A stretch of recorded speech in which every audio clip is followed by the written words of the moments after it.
Hello, everyone. Welcome back to the fun Mr. Nick class. Today we're going to be talking about 6.2. So we're using models to actually solve equations. So a reminder, an equation is something that has an equal sign. What else is equal? Well, scales.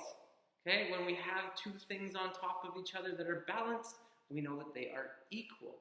All right, so this is where we can actually use this as a model, or when I'm talking in class and I'm saying I'm giving you so many of something, can you give it back? That's another model, an example of a model that you can use when we're talking about equations. Okay, so we're going to start off with one. So if on a very, very simple way of saying it, say we have a weight on one side and the weight equals 23 grams, kilograms, whatever, pounds, whatever. I'll just say 23. You can use the term of measurement that makes the most sense to you. Okay? On the other side, even though I have a bigger plate, it still is balanced. Okay? What if we have 3? Okay? What can these 3 weights add up to? Well, we could say 1 is 10, 1 is 10, and 1 is 3. Okay? When we add them together, we can see that 23 is equal to 23. Very simple, very straightforward. So we're basically saying, in the end, 23 equals 23. I don't think anyone disagrees with me on that one. Okay? 23 equals 23. Next. Okay? What if we don't know what one of the weights are? Okay? Say you're in a lab or something like that, and somehow the weight got scratched off. Okay, so you don't actually know what it is. Well, you could actually use these as tools. Okay? So, say we have 2 weights that we don't know what they are, but they're the same. We know they're the same. Okay, so we have W and we have W. Okay? And then we have a weight that we do know. All right? So let's say we have a weight that is 9 pounds or whatever. Okay? So, what can we do? Well, let's try to break things down a little bit. Okay? We know that we have 2 weights that are identical. Okay? Otherwise, they wouldn't have the same variable or letter. Okay? In this situation, we have 9. Well, if we were to take that 9 off, the scale would drop down, but right now it's balanced. Okay? So can we break this 23 up so that we have a 9 over here? Okay? Well, yeah, we could. Okay?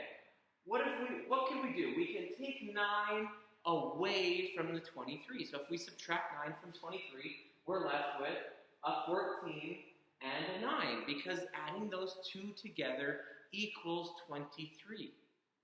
Okay? So now I have 2 scales, okay, or 2 weights that equal my 14. Okay?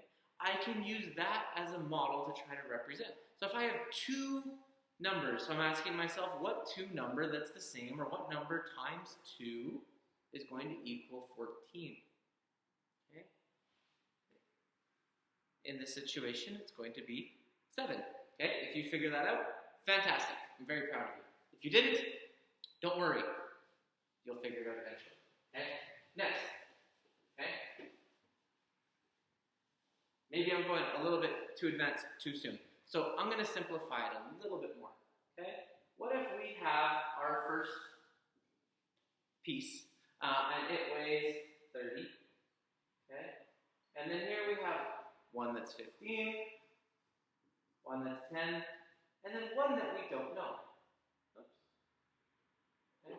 So I'm going to say that this is P, okay, for some unknown weight. Okay, it's so many pounds or kilos or whatever. Okay, what can I do? Well, I can try to break it down. I can add up, what do I have on this side? Okay, I put these together. I have 15 plus 10 is going to equal 25. So I know about 25 kilos or grams on one side, and I know I have 30 on the other. So I'm asking myself, what can I add to 25 to get to 30? Okay? Essentially, that's what we're doing here. We're trying to figure out what is missing. Okay, what is missing?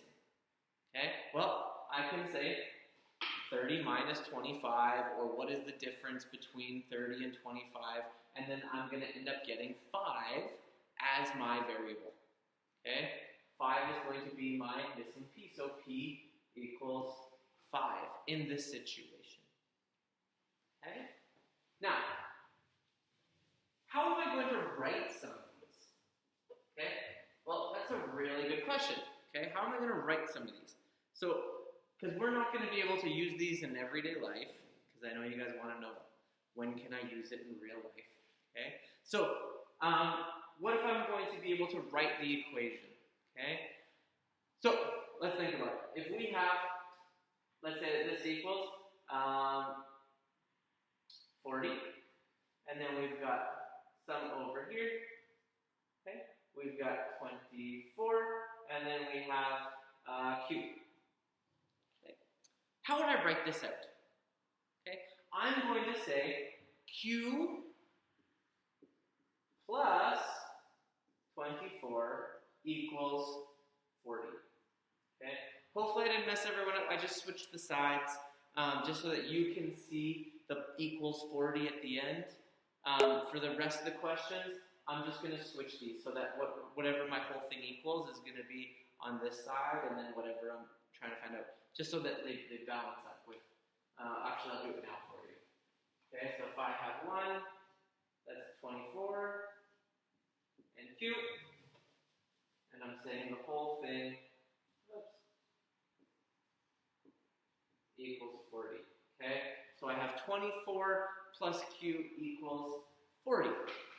Okay, I'm creating those equations. Then you can go and solve it, and you can figure out, yes, I understand that I need to add 16 to 24 to equal 40, so q equals 16. Okay, you can go and solve those equations. Okay, so I'm going to put one more on the board. Feel free to pause it, come up with the equation yourself, and then answer the question.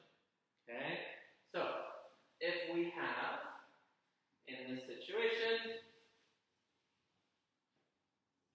okay, we have something that equals 36. Okay?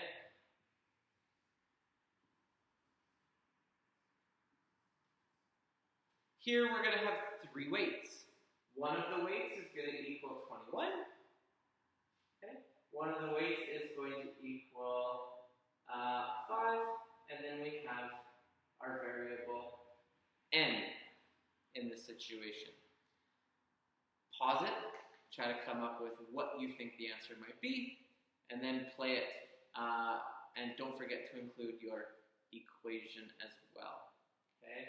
In this situation, I'm going to say 21 plus 5 plus n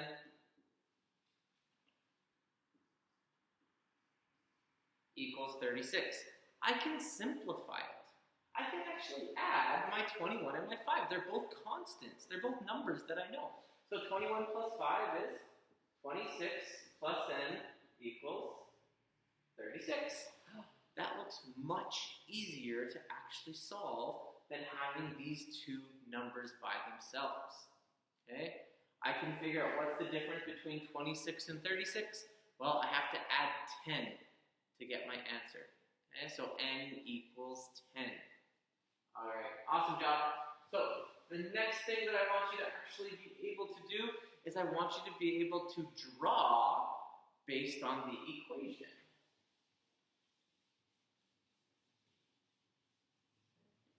And then I'll go through 2 examples where you're going to have a numerical coefficient.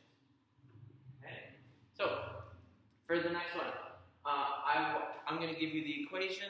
You are going to draw what it's going to look like. So if we have x plus 6 equals 14. Okay, pause the video. I want you to draw it out on the scale. Okay? Now that you've drawn it on the scale, this is what your answer should look like. You're going to have one that is x, one that is 6, and it's going to be equal to your 14. Okay?